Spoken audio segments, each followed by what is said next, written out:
Hello guys, hello my dear lovely students, कैसे हैं आप लोग। I hope you guys are doing great. Welcome back once again to our YouTube channel and आशा करता हूं कि आप लोग का हेल्थ काफ़ी अच्छा होगा। सो माय डियर स्टूडेंट, आज का जो वीडियो है ना वो काफ़ी इंपॉर्टेंट है, काफ़ी रिक्वेस्टेड वीडियो है। बहुत सारे स्टूडेंट का बार बार मुझसे ये बोला जा रहा था कि सर इस टॉपिक पे वीडियो बनाइए, that is your essential document during DV. यानी कि जब आपका डॉक्यूमेंट वेरिफिकेशन होगा तब आपको कुछ डॉक्यूमेंट का जरूरत पड़ेगा। उस टाइम पीरियड में आप लोग को चेक किया जाएगा सारे डॉक्यूमेंट, राइट। तो क्या क्या डॉक्यूमेंट है उन सभी के बारे में आज हम लोग डिस्कस करेंगे। सभी चीज़ों को ध्यान से आपको देखना है एंड आपको पहले प्रिपेयर कर लेना। रिजल्ट के बाद आपको बिल्कुल भी टाइम नहीं मिलेगा इन सभी को करने के लिए। अगर आपके पास सभी चीज़ है तो आप एक फाइल में सभी डॉक्यूमेंट को आप रख लीजिएगा एंड अगर आपके पास कुछ डॉक्यूमेंट नहीं है तो आप तुरंत ही जितना हो सके जल्दी आप बनवा लीजिए। ऐसा ना हो कि डीवी का डेट आ जाए एंड आपको वो बने ही ना। तो आप लोग को पहले प्रिपेयर करके रख लेना ताकि कोई भी गलती ना हो। सारा डॉक्यूमेंट आपको पहले से ही होना चाहिए एंड जैसे मैंने कहा रिजल्ट के बाद आपको बिल्कुल भी टाइम नहीं मिलेगा। तो चलिए देखते हैं कौन कौन सा एसेंशियल डॉक्यूमेंट है जो आपको ओएनजीसी के नॉन एग्जीक्यूटिव पोस्ट वाले में मांगा जाएगा। और एक चीज़, सिर्फ आप लोग का यही आप लोग का नहीं है वैकेंसी। अगर किसी भी अपकमिंग फ्यूचर में आप भरते हो ओएनजीसी का फॉर्म किसी अदर पोस्ट के लिए तो हर एक पोस्ट के लिए ये सभी डॉक्यूमेंट का रिक्वायरमेंट होगा। तो ये रहे, ये आपका रिक्रूटमेंट में रहे या आने वाले में कोई भी और रिक्रूटमेंट रहे, सभी के लिए these documents are very very important during the DV. तो चलिए डिस्कस करते हैं। देखो ये जो मैं यहाँ पे टोटल लाया ना लिस्ट, सभी वन बाय वन करके सीरियल वाइज सारे डॉक्यूमेंट का मैं एक एक बारे में समझाते हुए चलूंगा, आप लोग को समझना है। एंड ये आपका ऑफिशियली ओएनजीसी के वेबसाइट से लिया गया है, ठीक है। ओएनजीसी के वेबसाइट से लिया गया, तो आप लोग ये मत समझना कि ये जो है वो मैं अपने मन से बता रहा हूँ। ये टोटल का टोटल जो ओएनजीसी अपना वेबसाइट में पिनअप करी है दैट ये सभी डॉक्यूमेंट आप लोग को मांगा जाएगा ड्यूरिंग डॉक्यूमेंट वेरिफिकेशन। तो वन बाय वन करके मैं बताते चलूंगा ये सभी डॉक्यूमेंट जो है ना। अच्छा और एक चीज़, सर जी क्या मैं किसी एक डॉक्यूमेंट मेरे पास नहीं रहा तो डीबी में क्वालिफाई कर जाऊंगा? नहीं, आपको अगर एक भी डॉक्यूमेंट आपको नहीं रहेगा ना, आपके पास नहीं रहेगा तो आपको वहाँ पे सिलेक्ट नहीं किया जाएगा, डिसक्वालीफाई कर दिया जाएगा। तो आप लोग को एकदम ऐसा गलती भी नहीं करना है कि कोई भी डॉक्यूमेंट लेके नहीं जाना है। ट्राई करिएगा जितने भी आपके पास डॉक्यूमेंट है सभी डॉक्यूमेंट लेके जाइए। जो मैं यहाँ पे लिस्ट बताने वाला हूँ वो डॉक्यूमेंट तो लेके जाना ही जाना है, अदर डॉक्यूमेंट भी लेके जाइए। क्या करना, लेके जाना और वापस तो लेके आना, क्योंकि वहाँ पे ओरिजिनल डॉक्यूमेंट कोई रखेगा नहीं, बस आपको चेक किया जाता है। और जेरॉक्स भी कर लेना है। हर एक ओरिजिनल डॉक्यूमेंट का 3 से 4 जेरॉक्स कर लीजिएगा, ज़्यादा भी होगा तो कम से कम 3-4 आप लोग को जेरॉक्स कर लेना है। और हाँ, सेल्फ अटेस्टेड नहीं करना है। सेल्फ अटेस्टेड क्या होता है, जो भी आपका जेरॉक्स किए ना ओरिजिनल डॉक्यूमेंट को, उसके नीचे जहाँ पे ब्लैंक रहता है खाली जगह, वहाँ पे साइन अपना करना पड़ता है और अपना डेट ऑफ बर्थ या फिर डेट डालना पड़ता है। तो ना तो सेल्फ अटेस्टेड बिल्कुल नहीं करना, वहाँ जाने के बाद अगर जरूरत पड़े तो तुरंत आप कर दीजिएगा। वो खुद बोलेगा कि सेल्फ अटेस्टेड वाला चाहिए। 2014 से पहले जितने भी जेरॉक्स वाला होता था ना उस सभी में सेल्फ अटेस्टेड नहीं मांगता था, एक कोई भी गेजेटेड ऑफिसर का अटेस्टेड मांगता था। लेकिन 2014 के बाद 2014 के बाद जो भी ओएनजीसी में रिक्रूटमेंट में डीवी के टाइम पे डॉक्यूमेंट वेरिफिकेशन के टाइम पे जो भी डॉक्यूमेंट मांगता है वो या तो ऐसे ही मांगा जाता है, ओरिजिनल देख के डॉक्यूमेंट ले लेता है जेरॉक्स का, या फिर आपको ज़्यादा सेल्फ अटेस्टेड मांगता है। सेल्फ अटेस्टेड मतलब अपना साइन करके वहाँ पे डेट फिल कर देना। समझ आया कि नहीं? तो सेल्फ अटेस्टेड भी आपको नहीं करना, बस जेरॉक्स करके पेन के साथ सारे डॉक्यूमेंट के साथ आपको डीवी में बैठना है। तो चलिए अब हम लोग डिस्कस करते हैं वन बाय वन करके। अगर आप फर्स्ट टाइम या फिर फर्स्ट टाइम जा रहे हो तो ज़्यादा जरूरी है कि आप किसी भी डॉक्यूमेंट को मिस ना करो, सारे के सारे डॉक्यूमेंट लेके चलो। मैं बार बार ये चीज़ बोलता हूँ क्योंकि अधिकतर स्टूडेंट ये गलती करता है, डीपी के टाइम पे सिलेक्टेड डॉक्यूमेंट ही लेके चलता है, जो मैं बताता हूँ फिर जो दिया गया है। फिर वहाँ जाके अगर कोई भी इशू होता है ना, डीपी वालों को मन किया कि डेट ऑफ बर्थ यहाँ पे कोई मिस्टेक है, आप दूसरा डॉक्यूमेंट दिखाइए, अगर दूसरा डॉक्यूमेंट नहीं होगा तो फिर इशू क्रिएट हो सकता है। तो ट्राई करिएगा सभी डॉक्यूमेंट को लेके चलिएगा। अब देखो वन बाय वन करके। फर्स्ट नंबर में क्या बोला जा रहा है, रजिस्ट्रेशन स्लिप, जिसको हम लोग एप्लीकेशन फॉर्म भी कहते हैं। तो ये आपका जो रजिस्ट्रेशन स्लिप है और application form generated after online application, यानी कि जब आप ओएनजीसी का फॉर्म को फिलअप किए होंगे ना, तो फिलअप करने के बाद आप लोग को एक एप्लीकेशन फॉर्म मिलता है, उसको प्रिंट आउट करके बहुत सारा बच्चा रखता है। अगर आपके पास नहीं है, आप उसको डिलीट कर दिए हो या फिर मिल नहीं रहा तो कोई दिक्कत नहीं है। आप लोग को एक रजिस्ट्रेशन नंबर मिला होगा एंड डेट ऑफ बर्थ मिला होगा। तो आप सिंपल क्या करना है, डेट ऑफ बर्थ से एंड रजिस्ट्रेशन नंबर से आप जाओ ओएनजीसी के वेबसाइट में, वहाँ जाकर अपना रजिस्ट्रेशन नंबर को फिलअप करो, फिर डेट ऑफ बर्थ को फिलअप करो एंड डाउनलोड कर लो अपना रजिस्ट्रेशन स्लिप और एप्लीकेशन फॉर्म, राइट। ये आप लोग को डीबी के टाइम पे रिक्वायरमेंट होगा, ये तो ध्यान रखिएगा, ठीक है। चलिए इसलिए कहा downloadable from the site of the call letter. और कॉल लेटर करने का मतलब क्या भाई, कॉल लेटर तो जॉब लेटर होता नहीं, ये कॉल लेटर बात कर रहा है डीवी के लिए कॉल लेटर आता है, वो भी आपको साइट में ही मिल जाएगा। समझ आए कि नहीं। चलिए सेकंड नंबर का मैं बात करता हूं आईडी प्रूफ। आईडी प्रूफ मतलब भाई आप इंडियन से हो कि नहीं, नेशनलिटी का बात किया जा रहा, तो उसके लिए या तो आपके पास पैन कार्ड होना चाहिए या आधार कार्ड या ड्राइविंग लाइसेंस या पासपोर्ट। इसमें से कोई एक भी लेके चलोगे, सबके पास एक चीज तो होगा, आधार कार्ड पक्का होगा, वोटर कार्ड पक्का होगा, एंड किसी किसी बच्चा के पास जो है वो ड्राइविंग लाइसेंस या पासपोर्ट वगैरह भी होता है। पैन कार्ड भी अधिकतर बच्चा के पास होगा। तो ये इसमें से कोई एक चाहिए, लेकिन मैं फिर से रिकमेंड करूंगा कि आपको सारा डॉक्यूमेंट लेके जाना है। राइट, समझ आए कि नहीं। सेकंड नंबर क्लियर हो गया, फर्स्ट नंबर क्लियर हो गया। आगे बढ़ते हैं थर्ड नंबर की ओर। थर्ड में बोला जा रहा 10th class certificate with date of birth, यानी कि 10th क्लास का सर्टिफिकेट लेके जाना है जिसमें डेट ऑफ बर्थ रहे। अब इसके लिए या तो आप एडमिट कार्ड ले जा सकते हो या फिर अपना जो रिजल्ट कार्ड है जिसको हम लोग मार्कशीट कहते हैं, तो मार्कशीट लेके जाओ या रिजल्ट कार्ड लेके जाओ या एडमिट कार्ड लेके जाओ या फिर फाइनल जो मिलता है आपको प्रोविजनल सर्टिफिकेट, मतलब जिसमें डेट ऑफ बर्थ रहे। डेट ऑफ बर्थ 10th का ही देखा जाता है, और जैसे मैं हमेशा कहता हूँ सारे डॉक्यूमेंट लेके जाना है। ठीक है, चलिए तो ये हो गया। फोर्थ नंबर बात किया जाए डोमिसाइल सर्टिफिकेट।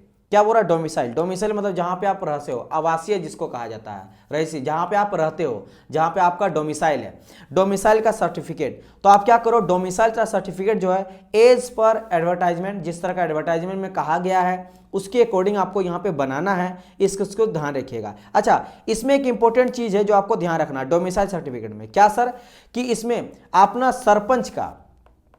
सरपंच का ग्राम पंचायत का ये सभी नहीं चलेगा, ये सभी जो है वो नहीं चलने वाला, ध्यान रखिएगा। क्या चलेगा, कम से कम तहसीलदार या फिर उससे ऊपर के अधिकारी का चलेगा। सिंपल अगर मैं इंग्लिश में बोलूं तो या तो डिविजनल होना चाहिए, ठीक है, डिविजनल मजिस्ट्रेट का या सब डिविजनल मजिस्ट्रेट का। तो आप लोग ट्राई करिएगा कि जो भी आप डोमिसाइल सर्टिफिकेट बनाते हो वो आपका डिविजनल जो मजिस्ट्रेट है उसका बना रहे या फिर सब डिविजनल मजिस्ट्रेट का बना, यानी तहसीलदार और उससे ऊपर के अधिकारी का बना होना चाहिए डोमिसाइल सर्टिफिकेट, यानी जिसको बोलते हैं रेसिडेंशियल सर्टिफिकेट। समझ आया कि नहीं, इस चीज को ध्यान रखिएगा। एंड इसका जो है ये लाइफ टाइम के लिए होता है, कोई वैलिडिटी नहीं होता कि 2 साल 4 साल चलेगा। इनकम सर्टिफिकेट का वैलिडिटी होता है, ठीक है, लेकिन मैं बात कास्ट का भी वैलिडिटी होता है। कास्ट भी वैसे वो भी सेम रहता है, लेकिन हाँ डोमिसाइल जो होता है ना ये लाइफ टाइम के लिए होता है। अगर लेटेस्ट रहे तो बहुत अच्छी बात है, अगर लेटेस्ट नहीं है फिर भी कोई इशू नहीं है।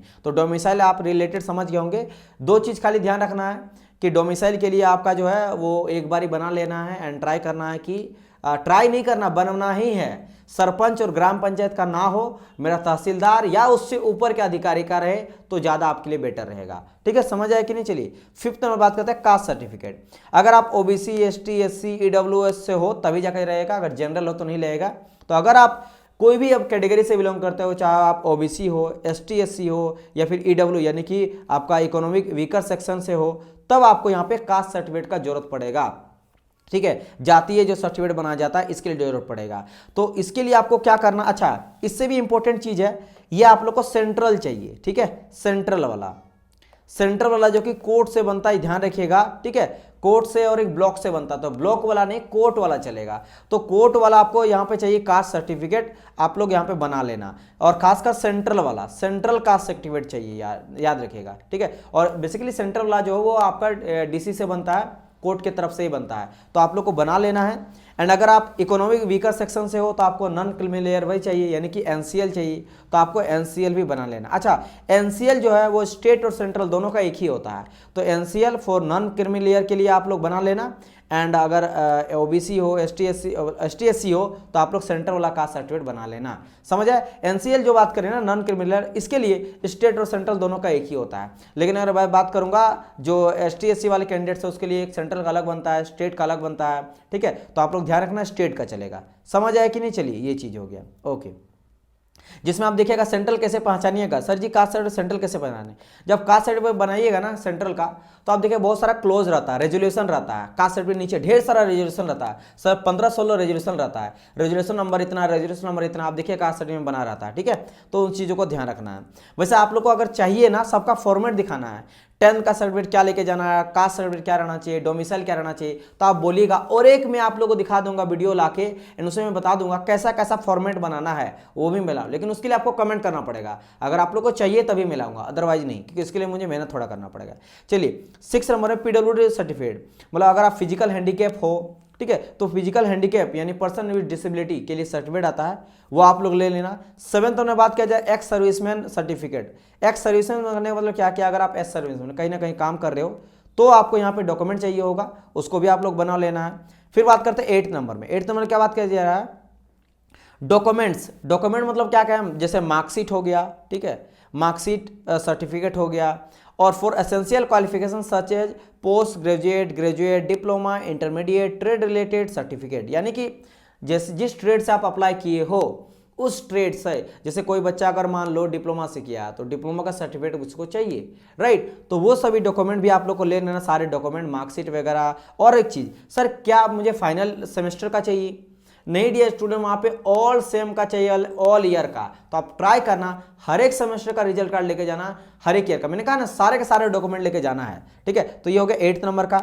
आगे बढ़ते हैं 9th नंबर। यहां बोला गया कि भाई conversion certificate for the person essential qualification as per norms edited by the concerned one ever. Okay, यहाँ पे कुछ कुछ अदर डॉक्यूमेंट है, यानी कि अगर आप एक्स्ट्रा कोई भी अपनी यूनिवर्सिटी से किए हो ना, उन सभी चीज़ों को, जैसे कि कोई CGPA के अकॉर्डिंग जाता है, कोई CPI के अकॉर्डिंग, तो यानी कि जो भी आप लोग का अलग अलग तरह का, जैसे कोई परसेंटेज के बेसिस पे जो है फाइनल सर्टिफिकेट बनता है, रिजल्ट बनता है, 80% लाया गया, 70% लाया, कोई CGPA के बेसिस पे बनता है, तो सभी डॉक्यूमेंट आप लोग को ले लेना है, जो कि आप लोग का कॉलेज के आधार दिया जाता है। तो ये 9th नंबर का रहा, ठीक है। वही चीज़ के बारे में बताया, जैसे रिजल्ट ऑफ 100, या फिर कोई 10th लेके चलता है, 10 CGPA, 9 CGPA, 8 CGPA, तो सभी डॉक्यूमेंट लेके जाना। 10th नंबर बात करते हैं अप्रेंटिस सर्टिफिकेट इफ अवेलेबल, मतलब 9th वाला में जो भी डॉक्यूमेंट आप किए हो ना, क्वालिफाई किए हो, उस सभी डॉक्यूमेंट को लेके जाना, आप लोग का काम बन जाएगा।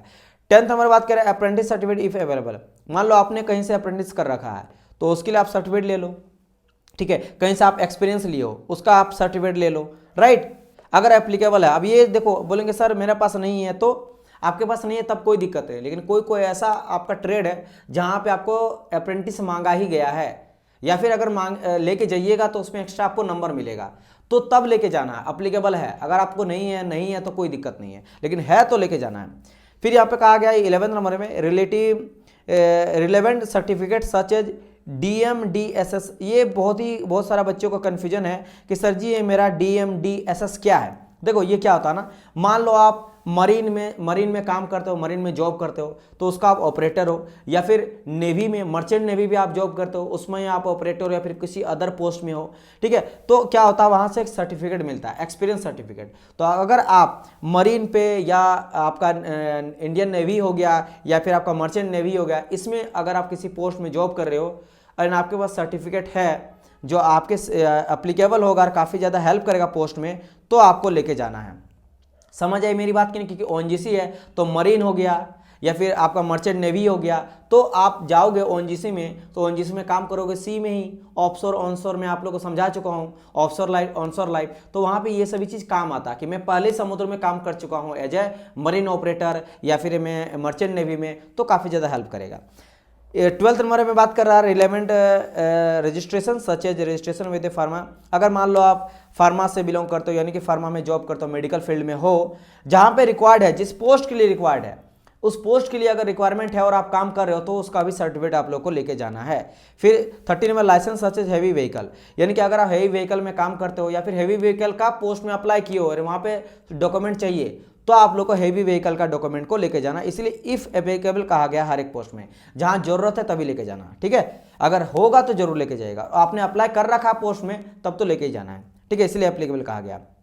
फिर ट्रेनिंग सर्टिफिकेट, अगर आप ट्रेनिंग किए हो और अप्लीकेबल है तो लेके जाइएगा, ठीक है। एक्सपीरियंस सर्टिफिकेट, अगर आप एक्सपीरियंस हो कहीं से लिए हो तो लेके जाना है। 16 नंबर बात किया जाए certificate showing experience of 5 year in engineering discipline as on last date of application of departmental candidates whenever apply. मान लो कोई डिपार्टमेंटल कैंडिडेट्स है जो कि इसमें अप्लाई किया और पहले से ONGC में जॉब कर रहा है, तो 5 ईयर का एक्सपीरियंस सर्टिफिकेट आप लोग को लेके जाना है, जहां पे जरूरत पड़ेगा तो आप लोग काफ़ी ज़्यादा हेल्प किया जाएगा उसमें, ठीक है। चलिए 9th नो ऑब्जेक्शन सर्टिफिकेट। अब ये क्या है सर, इसको NOC कहा जाता है, NOC। अगर आप कहीं पे PSU पब्लिक सेक्टर यूनियन में जॉब कर रहे हो, या फिर गवर्नमेंट सेक्टर में जॉब कर रहे हो, या फिर सेमी गवर्नमेंट सेक्टर में जॉब कर रहे हो, या फिर स्टेट गवर्नमेंट सेक्टर में जॉब कर रहे हो, ठीक है, एंड आप जॉब के अलावे इसमें अप्लाई किए हो, तो आपको एनओसी चाहिए, यानी कि नॉन ऑब्जेक्टिव सर्टिफिकेट चाहिए, नो ऑब्जेक्शन सर्टिफिकेट चाहिए, तो लेके जाना है, ठीक है। फिर call letter for skill test और चेकिंग डॉक्यूमेंट, यानी कि डॉक्यूमेंट के लिए कॉल लेटर आता है, वो आपको साइट में मिल जाएगा, जब आएगा तो मैं आपको बता दूंगा, वो आपको डाउनलोड कर लेना है। And any other relative document certificate अगर आपके पास है, जैसे मैंने कहा सभी चीज लेके वही चलना, ठीक है। तो ये साइट से डाउनलोड कर सकते हो, डीवी जब आएगा तो मैं आप लोगों को बता दूंगा, राइट, समझ आए कि नहीं। तो ये कुछ इंपॉर्टेंट डॉक्यूमेंट है जिसको मैंने ईजी तरीके से आप लोग को समझाने का ट्राई करा, आई होप सो सभी चीजों को आप समझ गए होंगे।